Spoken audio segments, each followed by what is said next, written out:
Hi guys, welcome. This is your Sameer Kohli sir with another lecture of the topic called magnetism in human beings. Magnetism in human beings कहाँ है?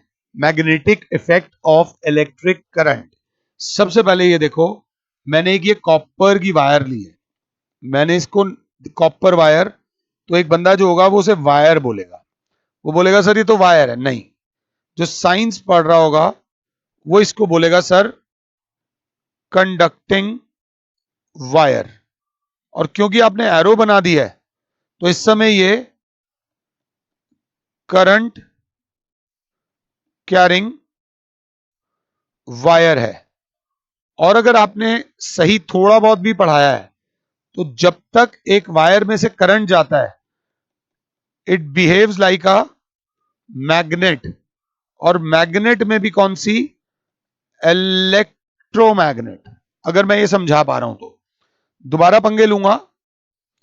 ये एक wire है तो wire को बोलोगे conducting wire. अभी इस वायर में से करंट नहीं जा रहा, अब इस वायर में से करंट जा रहा है, तो ये हो गई करंट कैरिंग वायर. अब अगर एक करंट कैरिंग वायर हो गई तो ये एक तरीके की इलेक्ट्रोमैग्नेट हो गई. कब तक ये इलेक्ट्रोमैग्नेट है? जब तक इसके अंदर करंट फ्लो कर रहा है. और अगर हमने इलेक्ट्रिसिटी चैप्टर पढ़ा है तो what is electric current? What is electric current? तो बच्चे बोलेंगे द फ्लो ऑफ चार्ज. अब flow of charge is called current. But अगर पीछा छुड़वाना हो तो ये बोलेंगे, थोड़ा सा एक्स्ट्रा करेंगे तो flow of charge from a body at high potential to a body at low potential. भाई अगर मैं मैग्नेटिक इफेक्ट ऑफ करंट करा रहा हूं तो ये थोड़ी मैं इलेक्ट्रिसिटी वाले एफर्ट्स भूल जाऊंगा. तो अब मेरी और बच्चे की बहस छिड़ गई. बच्चे ने कहा सर ये सब ना जो आपने येलो येलो कर रहे हो ये आपने अपने आप को दिखाने के लिए करा है, बट एक्चुअली में तो इलेक्ट्रिक करंट का मतलब फ्लो ऑफ चार्ज ही होता है. अब वो बच्चा गलत नहीं बोल रहा, ये नहीं कि हर बार मैं ही सही होऊंगा, वो बच्चा बिल्कुल सही बोल रहा है. करंट होता है फ्लो ऑफ चार्ज. मैंने कहा ठीक है भाई, तू गुस्सा मत हो. अब हम एक टॉपिक कर रहे हैं, अगर समझ आ रहा हो तो इसको बोलते हैं magnetism in human beings. Magnetism in human beings. तो मैंने कहा एक जनरल डिस्कशन है, मैं कुछ लिख रहा हूं, जहां लगे गलत लिख रहा हूं या नहीं समझ आ रहा है रेज योर हैंड्स. तो बच्चा मैंने बोला we contain ions in the form of salts we eat. ये बात समझ आ रही है कि नहीं आ रही है? हम कई तरीके के सॉल्ट्स खाते हैं जिनके अंदर आयंस होते हैं, and these ions move continuously throughout our body through blood circulatory system. क्या मैं ये बात सही बोल रहा हूं? ये आयंस हमारी बॉडी में मूव करते हैं ना, ब्लड 24 घंटे मूव करता रहता है, तो ये आयंस भी लगातार मूव करते रहते हैं. Hence generate electricity. सही बात है या नहीं? And whenever there is current the conducting body acts like a magnet. The conducting body acts like a magnet. क्या मैं जो बोल रहा हूं वो बात समझ आ रही है? हर वो चीज जिसमें से करंट जा रहा है वो उस समय तक मैग्नेट है जब तक उसमें से करंट जा रहा है. ये बात याद रख लेना. तो समझ आई? तो what is magnetism in human beings? तो इसके बाद एक प्यारी सी लाइन लिखूंगा, hence our body also behaves like a magnet though the magnetism is very very weak. वो मैग्नेटिज्म है तो सही मगर काफी वीक है, बट मैग्नेट को हम रिस्पॉन्स करते हैं। ये बात समझा पा रहा हूं या नहीं? अगर कहीं दिक्कत आई है तो ये 5-6 मिनट दोबारा रिवाइंड करके देख लो। इसी के ऊपर बेस्ड एक चीज होती है MRI, magnetic resonance and imaging. MRI, MRI के बारे में ज्यादा नहीं पढ़ना। MRI is a technique used to find the कुछ भी लिख लो, readings of internal organs of our body by sending magnetic signals through it. बस इसको बोलते हैं MRI, magnetic resonance and imaging. अब जरा बाहर से आना, बाहर से एक बात समझ लेना कि अगर एक मैग्नेट दूसरी मैग्नेट की मैग्नेटिक फील्ड में आई है तो या तो अट्रैक्ट होगी, या दूसरा डायग्राम में क्या बनाने वाला हूं वो तुम्हें पता होना चाहिए, नॉर्थ साउथ, साउथ नॉर्थ, या रिपेल होगी। मतलब या तो अट्रैक्ट होगी, या तो पुल आएगा, या पुश आएगा। आइदर दे विल पुल, मतलब एक दूसरे की तरफ आएंगे या अलग जाएंगे। होगा या नहीं होगा? बात समझ आ रही है कि नहीं आ रही? मतलब अगर एक मैग्नेट को दूसरे मैग्नेट के पास लाओगे या तो ये होगा या ये होगा। होगा या नहीं होगा? देखो पानी उबल रहा था, उसके ऊपर एक प्लेट पड़ी हुई थी। पानी उबल रहा था और प्लेट पड़ी हुई थी और वो प्लेट गिर गई। पानी उबल रहा था और प्लेट पड़ी हुई थी और वो प्लेट गिर गई। इससे साइंटिस्ट को पता चल गया कि स्टीम में ताकत है। यहां पर जब भी, हिंदी में लिख देता हूं, वेन एवर, चलो हिंदी में नहीं लिखते, when ever a magnet, when ever a magnet is placed और ब्रॉट, प्लेस्ड ही लिख देता हूं, ब्रॉट के स्पेलिंग याद नहीं आ रहे, in the magnetic field of another magnet, a push और a pull will be produced. क्या मैं ये समझा पा रहा हूं या नहीं? या तो पुश प्रोड्यूस होगा या पुल प्रोड्यूस होगा। होगा या तो पास आएंगी या दूर जाएंगी। होएगा या नहीं होएगा? होएगा। तो सर ये पुश और अ पुल को ना, हमने 9th क्लास में एक चीज कराई थी। हमने एक चीज पढ़ी थी, पुश और अ पुल को बोलते हैं a force is produced. A force is produced. एक और बात, no matter how small this force is, जितनी भी छोटी फोर्स हो, बट ये फोर्स इज प्रोड्यूस्ड। ये बात याद रख लेना। This is not important, this is very very important. अब जरा ध्यान से देखना, जब वो प्लेट गिरी थी ना, सिर्फ एक प्लेट गिरी थी, थोड़ी सी फोर्स से एक प्लेट गिर गई थी। तो वहीं पर उनको, अब देखो एक चीज पैदा हो गई ना, अब उसका वॉल्यूम बढ़ाना और कम करना हम देख लेंगे। उन्होंने स्टीम इंजन बना दिया, एक engine, they made an engine out of it. अब हमने क्या करा, एक बहुत पतली सी एक तार ली, बहुत पतली सी एक तार ली। बेटा साइंस ना लॉजिक होती है। उस पतली सी तार के अंदर हमने मर्क्यूरी रख दी। मर्क्यूरी एक मेटल है और मर्क्यूरी एक लिक्विड मेटल है, और हमने इस तरीके का एक सर्किट बनाया, plus minus plus minus plus minus, और ये सर्किट कंप्लीट कर दिया। इसमें वैसे और भी बहुत सारी चीजें आएंगी। अभी एक स्विच ओपन है, अभी एक स्विच क्या है, ओपन। इस चीज को ध्यान से देख लेना, आराम से ये डायग्राम बना लीजिए।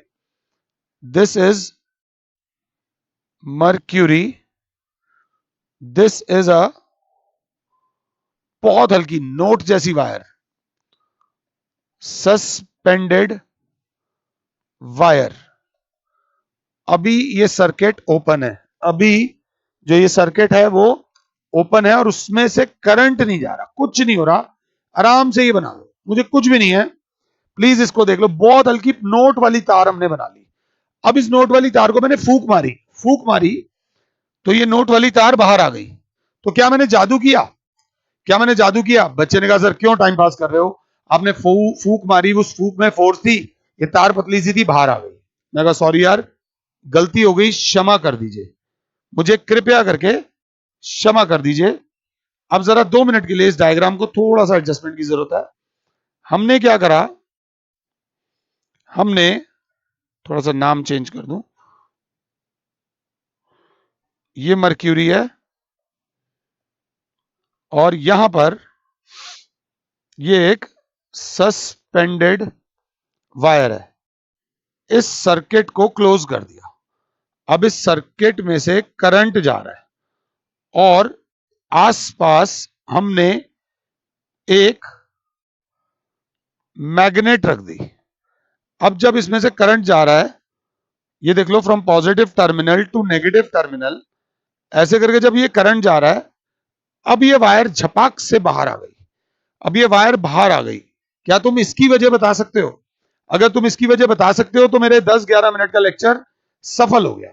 बच्चा कहेगा कुछ भी नहीं है सर, आपने एक परमानेंट मैग्नेट रखी, आपने एक क्या रखी, परमानेंट मैग्नेट, और उसी की फील्ड के आसपास आप ले आए एक टेम्परेरी मैग्नेट। अब जब एक मैग्नेट दूसरी मैग्नेटिक फील्ड में जाएगी, या तो अट्रैक्ट होगी या रिपेल होगी। तो ये पतली सी मैग्नेट थी, दोनों ने एक दूसरे पे फोर्स लगाई, जो हल्का था वो निकल के बाहर आ गया, जो हल्का था वो निकल के बाहर आ गया। बाहर वाली दुनिया को ये लगेगा कि इन्होंने एक्सपेरिमेंट करने के लिए मैग्नेट लेके गए और इन्होंने फिर क्या पास कराया, करंट पास कराया, और तार निकल के बाहर आ गई। तो कौन पैदा हो गई? Force is produced. जबकि लॉजिक क्या है, एक परमानेंट मैग्नेट के इलाके में, परमानेंट मैग्नेट के इलाके में एक टेम्पोरेरी मैग्नेट रखी, तो ऑब्वियसली या तो अट्रैक्शन होगा या रिपल्शन होगा, तो फोर्स इज प्रोड्यूस्ड। अब इसी चीज को थोड़ा सा इंग्लिश में लिखते हैं। When ever current is passed through a wire, through a conducting wire placed in a uniform magnetic field, placed in a uniform magnetic field, a force, a force is produced। क्या मैं ये समझा पाया हूं? बेटा मैंने समझाने की सारी शक्तियां इसमें लगा दी हैं, इस चीज को ध्यान से देख लेना। फोर्स पैदा होगी, और प्लीज ये इनका नाम है मैग्नेटिक, ये देख लो ध्यान से, this is F, this is M and this is I. इन अंगूठों का नाम है एफ, लेफ्ट अंगूठा भी राइट अंगूठा भी नाम एफ, एम, और मिडिल फिंगर का नाम है I. F for force, M for magnetic field, I for electric current. मेरा लेफ्ट हैंड, मेरा राइट हैंड, दोनों अंगूठों का नाम रख दो एफ। पेन से अपने दोनों अंगूठों में एफ लिख दो, इस पे लिख दो एम, एम मैग्नेटिक फील्ड, और मिडिल फिंगर पे लिख दो आई। अब बच्चा बोलेगा इसका मतलब जब जब एक मैग्नेटिक फील्ड में करंट पास करोगे तो फोर्स प्रोड्यूस होगी। मैग्नेटिक फील्ड का वैसे सिंबल होता है बी, करंट का सिंबल होता है आई, और फोर्स का सिंबल होता है एफ। सो अब जरा ध्यान से, फोर्स कितनी ज्यादा प्रोड्यूस होगी? It has been experimentally observed that the magnitude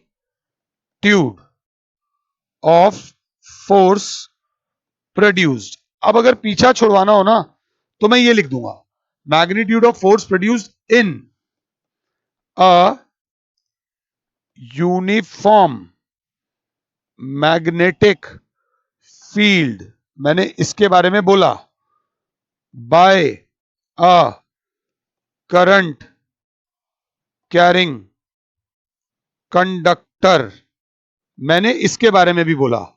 हम मैकडॉनल्ड्स में गए, किसी बढ़िया बढ़िया सी, मैकडॉनल्ड्स तो पुराना हो गया है, किसी बहुत बड़ी जगह गए और वहां जाकर इतने सारे बर्गर लगे हैं बट हम बोल ही नहीं पा रहे। वो मोमेंट एंजॉय करने वाली थी, हम उस मोमेंट में प्रेशर में आ गए।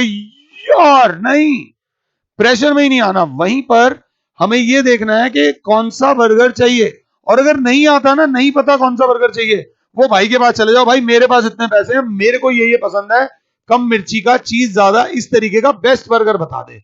वो बताएगा, क्योंकि उनकी ट्रेनिंग ऐसी है। लाइफ में पूरा बोलना सीखो। मैं तो ये सोच रहा था, मैं तो ये बोलने वाला था, उसको ऐसा लगा होगा, मेरे अबे जो लगा ना वो बोल दो, उसको कुछ और लग रहा हो, तुम्हें कुछ और लग रहा हो, फासले बढ़ते जाएं, परेशान हो गए, कोई फायदा नहीं। So please concentrate. It is has been experimentally observe that the magnitude of force, इसके बारे में बात करी, in a uniform magnetic field, uniform magnetic field मतलब इसके बारे में बात करी, placed in a current carrying conductor, मतलब इसके बारे में बात करी, is directly proportional to a magnitude of magnetic field, जितनी स्ट्रॉन्ग मैग्नेट होगी फोर्स भी उतनी ज्यादा होगी, मतलब F is directly proportional to B magnetic field. First, B directly proportional to magnitude of current, जितना ज्यादा करंट उतनी ज्यादा फोर्स, अगर मैं सही हूं तो F is directly proportional to I। C directly proportional to length of conductor, छोटा कंडक्टर तो कम फोर्स, ज्यादा कंडक्टर तो ज्यादा फोर्स। इसको मान लेंगे इक्वेशन 3। बेटा आराम आराम से चल रहा हूं, प्रॉपर तंग करके। जितना स्ट्रॉन्ग मैग्नेट उतनी स्ट्रॉन्ग मैग्नेटिक फील्ड, जितना ज्यादा करंट उतनी ज्यादा मैग्नेटिक फील्ड, और जितना ज्यादा बड़ा लेंथ ऑफ कंडक्टर उतनी ज्यादा मैग्नेटिक फील्ड। मैं नेक्स्ट पेज पे नहीं जाऊंगा, तो मैंने यहां लिखा combining 1 2 and 3 force is directly proportional to BIL,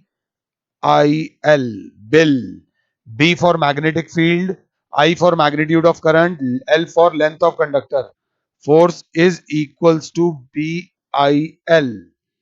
BIL sir थोड़ा गलत पढ़ा रहे हो, जब प्रोपोर्शनल का निशान हटता है तो एक कांस्टेंट आता है, K is a constant, K की वैल्यू 1 है, अगर K की वैल्यू 1 है तो F is equals to BIL, 1 into anything is equals to 1।